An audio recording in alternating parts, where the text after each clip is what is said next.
What's going on, y'all? It's your boy Chin here again today from the Nothing But Facts podcast. I hope you guys have been doing well. Was on vacation, finally back, finally getting into the groove of things. We are going to have a great discussion today. We have some great matchups in this week 5. We have our Oregon going on the road to Penn State. Of course, Alabama going on the road against Georgia. We also have some injury news. We'll go over all of those things this evening. Let's jump right into what we have on the agenda. I hope you guys have been, just been taking note of what is going on in college football. We have a lot of different aspects you want to look at. If you want to look at from a coaching perspective, Mike Gundy, no longer the head coach at Oklahoma State. They decided to go a different direction, and it made sense, right? Oklahoma State, they have not been winning as of lately. This was a program just 2 years ago. They were a play away from being in the college football playoffs. Now they're just a program just somewhere in the distance. So hopefully they can get it together. There's been some talks about Zach Robinson, who's the Atlanta OC. He might, be a guy, but I think Oklahoma State should do their due diligence. That's a really good program. They're in a significant and a really interesting predicament, I'd say, being in Oklahoma, no pro football team, you're rival to Oklahoma. So we'll see what happens, but we're not going to talk about that for now. We're going to talk about the hottest quarterback in college football, quote unquote, from Georgia head coach Kirby Smart. He said Ty Simpson is the hottest quarterback in college football right now, and it makes total sense. After the Florida State game, it's almost like a light went off in Ty Simpson's head. He has been playing out of his mind, and it's not just him. I think the play calling, right? Nick Sheridan and Kalen DeBoer and all of these guys, they have 100% done a better job in putting Ty Simpson in a really good position to succeed.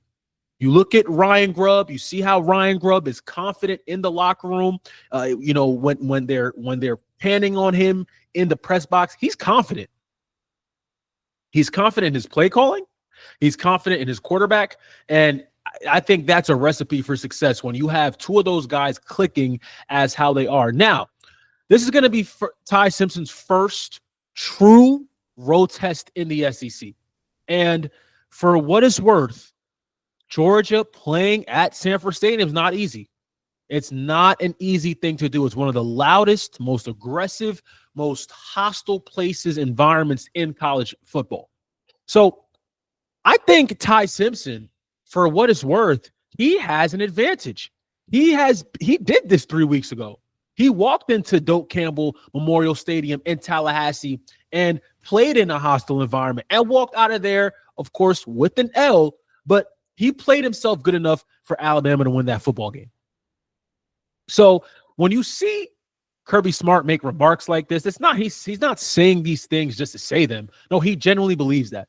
And the country, without a doubt, understands and is fully behind Kirby Smart and what he says that, right? It's like a spark went off after the Florida State game. And again, I think when you go and rewatch that Florida State game, there were some plays that were left on the field for Alabama. 100%. They know that there were some plays there. There was a third down conversion that they could have converted, a fourth down, all these different things. There were plays left out there. And for what it's worth, you're a quarterback getting their first true start of the season, and it's on the road at Doak Campbell Stadium. Like, that's hard.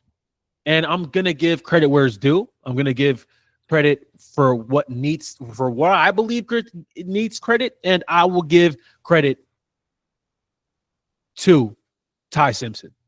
I think he's done a great job so far handling this offense, and I understand people are going to look at the University of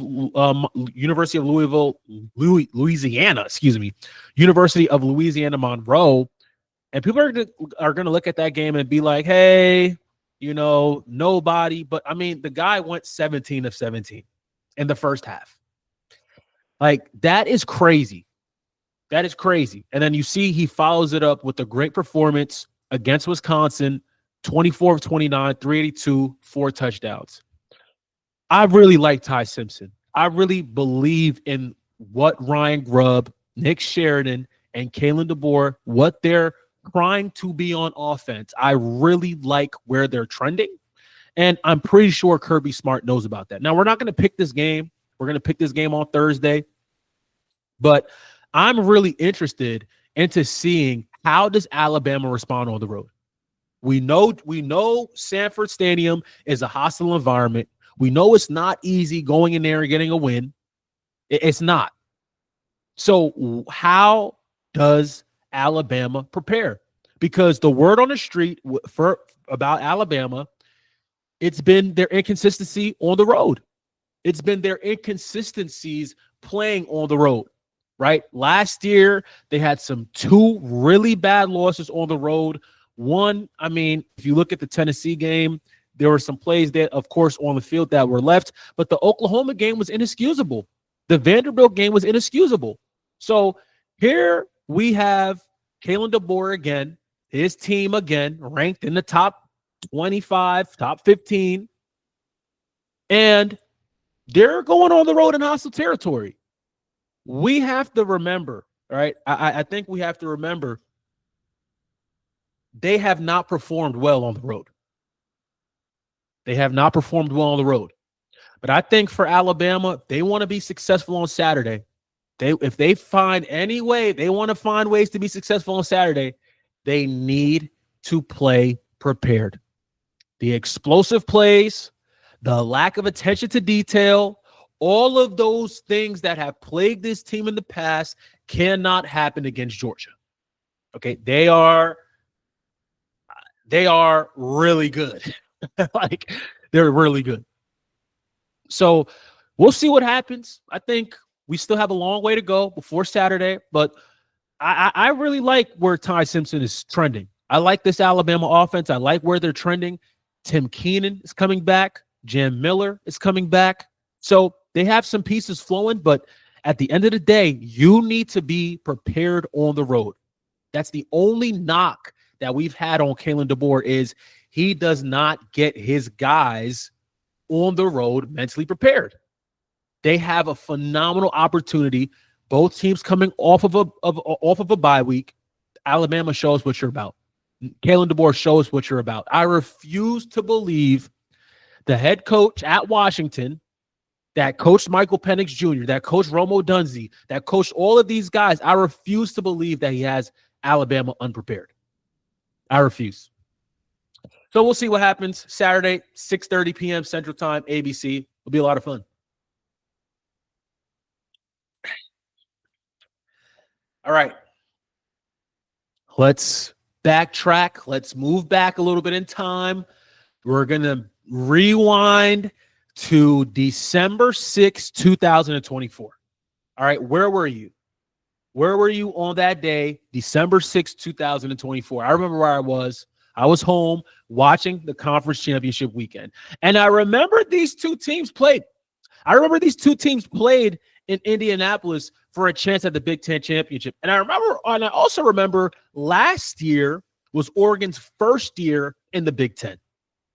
And Oregon won the regular season championship of the Big Ten. And Oregon won the conference championship of the Big Ten. Two very impressive accomplishments for a team, their first time in the Big Ten conference. One of the most, in my opinion, one of the best conferences in college football. And they were able to do that in year one. They were able to do that in year one. That's very impressive when you're looking at Oregon. But this is a new test they have. And one thing it's been really encouraging to see about Dan Lanning's teams are they play well on the road. I can't remember a time recently that Oregon has looked bad on the road. I can't remember a time where Oregon has absolutely just got hammered on the road. He's been able to recruit. He's been able to build. He's been able to develop. And he's getting the best out of his players right now. This game is going to come down to two things. It's going to be what quarterback can make the most plays, and it's very simple, what defense can get a timely stop. I think those are the two things that are going to be the difference the difference makers of this game. And looking at it right in your face, right? There's a quarterback that has a little bit better numbers. There's a quarterback, in my opinion, that is looking really good. He's looking like the goods, and that's Dante Moore, Oregon's quarterback, the former 5-star Martin Luther King High School. This guy's for real. He's legit. He is a bad man. And when you look at the numbers, you look at what this offense is doing with Will Stein as their offensive coordinator, Dante Moore looks really good. This Oregon offense is looking really good. They are, the way they run the ball, the way they're able to move people up front. This Oregon offense is they're taking things personal. They're not just going on the road and just laying. No, they're taking things personal. And Drew Aller, on the other hand, right? A lot of talk about him being the top quarterback. He's going to be the number 1 pick, yada, yada, yada, this, that, and the third. It hasn't been what we expected from Drew Aller. It just hasn't. It just hasn't. It just hasn't. It just hasn't. It just hasn't. And in my face, that's what I see. Okay. That's what I see. The 106th best quarterback rating in America. He just has not been equal to the task as of yet this year. And they haven't really played anybody. Right? They haven't really played anybody. Nevada, FIU, Villanova. And I get it, right? They're not playing anybody, but you're supposed to dominate those games. I expected him to have 5 touchdowns, 4 touchdowns, 5, something like that. Like no disrespect to Villanova, no disrespect to anybody at FIU, no disrespect to anybody in Reno, but Penn State's obviously a better team. I see it here, right? 84%. I see 1 touchdown. But when we're really talking about it, bro, I'm taking this guy. I'm taking Dante Moore. I'm taking this guy who's in the top 15 in QBR because he is the better player. He's the better quarterback. He has the better team. And I'm taking Dante Moore, and I think he's going to be the X factor in this game. I think he's going to be the X factor. I think this is the game where people finally come to their realization and understand that Dante Moore is one of those guys. If you didn't pay attention to his high school recruiting, you need to go do your homework. He was him. Committed to A&M, committed to Oregon, went to UCLA, didn't work out, came back to Oregon, and now he is on fire. And he is going to be the difference maker. He's going to be the X factor in that game on Saturday.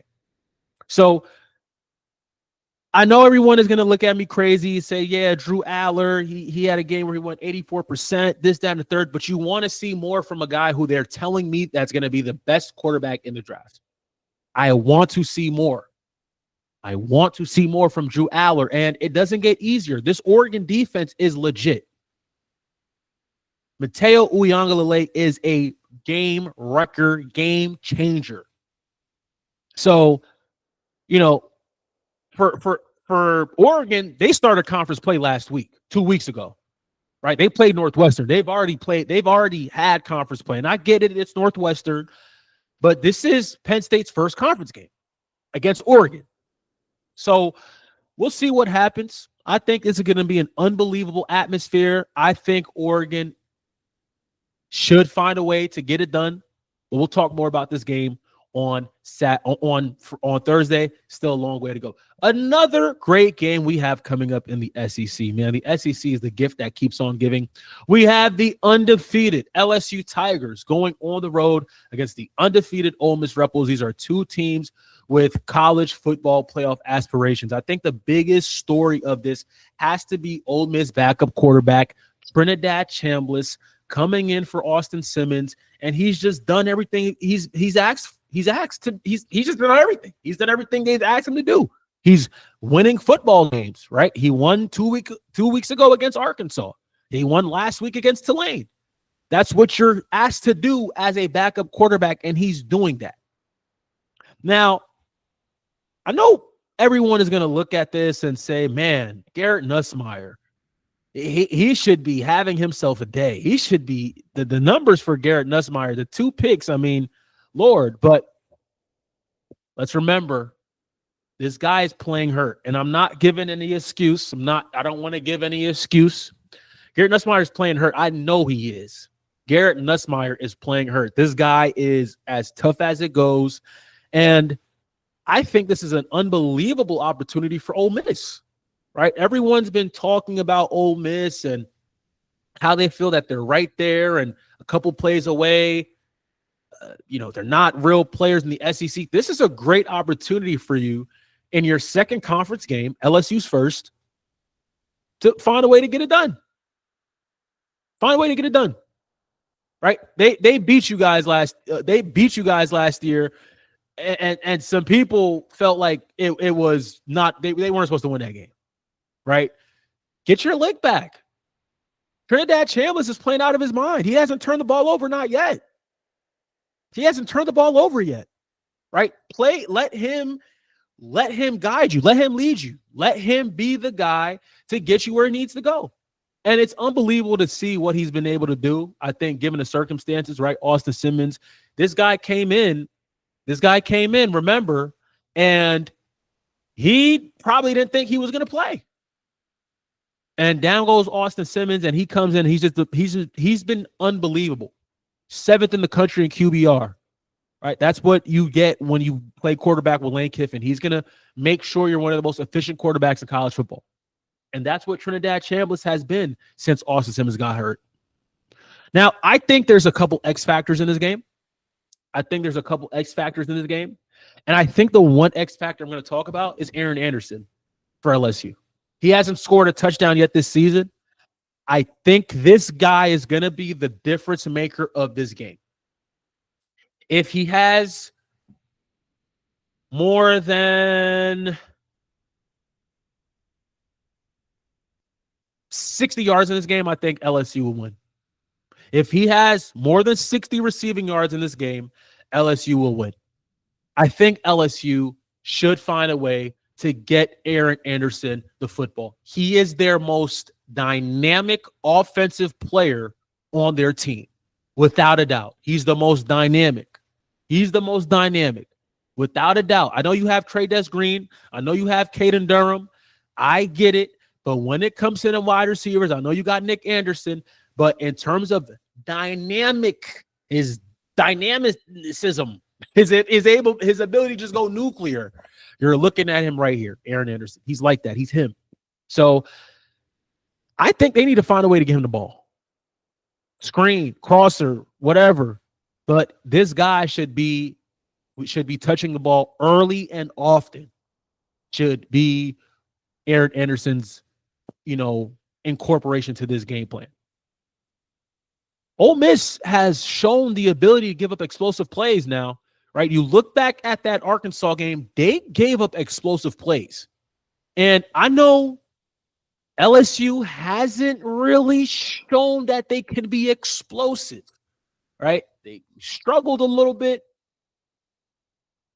2 weeks ago against Louisiana Tech, right? They really haven't showed the ability to be explosive yet. Like, we're still waiting on explosivity from LSU. Now, they scored 56 points last week against Southeastern Louisiana. So can that carry over into this game? Can that carry over going on the road to Vaught Hemingway Stadium? We'll see what happens. But I think Joe Sloan, their offensive coordinator, Garrett Nussmeier, their group, I think they're going to be prepared for this game, and I think they'll have a pretty good day. But we'll see what happens. We won't talk about this game. We won't pick this game till Thursday. We'll see what happens. A lot of SEC news today. A lot of SEC news today. If you didn't know, some unfortunate news from Norman, from Oklahoma, right? John Mateer's injury is a broken bone in his right throwing hand that he suffered in the first quarter against Auburn on Saturday night. The estimated timeline after surgery is expected to be about a month, as the surgery is considered straightforward. That's from Pete Thamel, College Football Insider. talking about John Mateer, and I give him a lot of credit for finishing that game against Auburn because holy Lord, that was a physical game, extremely physical game. You got to feel bad for Auburn, how that game played out, right? Some officiating errors that happened, right? But this is big news for Oklahoma. This is massive, massive news for Oklahoma because the thought and the idea in Norman was he was the guy to get us to Atlanta. He is the guy to get us to that college football playoff spot. Now, thank God there's a bye week. Thank God there's a bye week this week. Then they play Kent State. Then they play Texas. And now Texas has shown us, right? Texas has shown us that they're sporadic, that they're a little bit nuclear. We don't know what we're getting this week. We might get 17 points this week. We might get 80. Like, we don't know about Texas. But then you go on the road against South Carolina, and then you potentially have an opportunity to get him back against Ole Miss. So if you are Oklahoma, you believe you're in a good spot. I think you're in a good spot. Texas has shown that, unfortunately, we don't know if we can trust them right now. And with that defense that you have, David Stone being a monster, Marvin Jones Jr. being a monster, like you have a lot you can rely on in this period without John Mateer. Right? That defense, the way that defense is playing, you 100% could find a way to get it done. I mean, like, this defense is playing really well, y'all. Oklahoma's defense is playing outstanding football. So I really like where Oklahoma is. And I think if you're Norman, if you're Brent Venables, if you're whatever, hey, just cool down. We still got Mike Harris. He played meaningful football for them last year. He won them a couple games last year. Relax. And I think even now, the system that Mike Harris is in, their quarterback, it's a friendly system for him. Nathan Arbuckle's system at Washington State, what they were doing with John Mateer, I think it works out for Mike Harris. And I think Oklahoma is going to be in a good position moving forward. Now, of course, this is not what they planned. But if you can get John Mateer back against Ole Miss, you have a shot. You have a shot because the next 5 games are absurd. Ole Miss, Tennessee, Alabama, Mizzou, and LSU. So we'll see what happens. But I think they'll be good. I think Oklahoma should be fine. But this is major news. If you think that this isn't major news, this is major news. This is major news in college football. We'll see what happens. Keep liking, keep commenting, keep sharing. Love you guys. Be out on the watch for Thursday. We'll be breaking down all our games, give you my winners, who I think is going to win. And even Thursday, let's talk about some Heisman stuff, man. Let's talk about who's winning the Heisman race. I think this race is still wide open. Still a lot of football to be played, but we'll see what happens. Keep liking, keep commenting. Love you guys. God bless. Peace.